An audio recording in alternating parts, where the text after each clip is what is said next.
As you probably already know, there are 3 settings on your camera for changing the amount of light that's put onto the sensor of a digital camera. First, with digital, we have the great advantage of setting the ISO for each shot if we want to.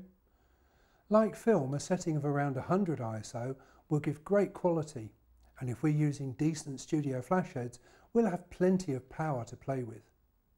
Now for studio work, we need to set the camera to manual, so that we can set the shutter speed and the lens aperture. When we're using studio flash, we need to set the shutter speed to the flash synchronization speed for your camera, normally 125th of a second. This ensures that the shutter is fully open when the flash fires. Don't worry about freezing fast-moving subjects, as the flash duration becomes the shutter speed. You'll need to find out what this is for your flash units. If they're Elinchroms, don't worry, they're all very fast. Even the slowest are up to near 1,000th of a second. Be careful with some of the makes, as they can be quite slow and could cause you a few problems. Also remember that the lower the power settings, the slower the flash duration will be. This is opposite to the way an on-camera flash works. Okay, so this just leaves us with the lens aperture to find, and this is where we need a flash meter. When you take a meter reading through your camera, it's what's called a reflected light reading. The meter is reading the light that's reflected off the subject and back through the lens of the camera. The problem is that it can so easily be fooled. Imagine taking a reading of a landscape where half the picture is land and half sky. Just a small movement of the camera up or down will change the reading as more or less sky is included.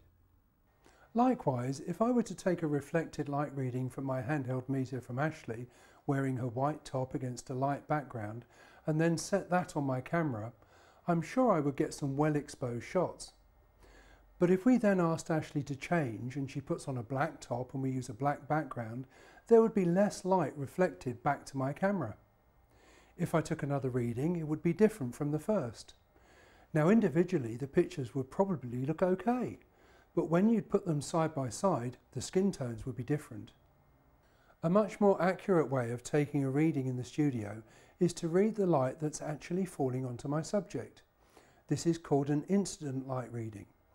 If we're using just one light on our subject like this, I just point my meter with the diffuser cone in place at the light, and hey presto, I get an accurate reading, irrespective of the colour of her clothes, skin or background.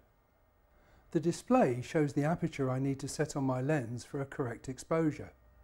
Let's say I want to shoot at f8. At the moment, my meter is telling me that the correct exposure is 5.6 and 3/10, so I'm 7/10 of a stop underexposed. Now with any other make of studio flash, I would need to adjust the power of the head up and take another reading, and I might have to do that several times to get exactly to f8. But with my Elinchrom head, I just need to press the power up button 7 times for 7/10, and my exposure at f8 will be spot on. I'm Chris Burfoot, thanks for watching.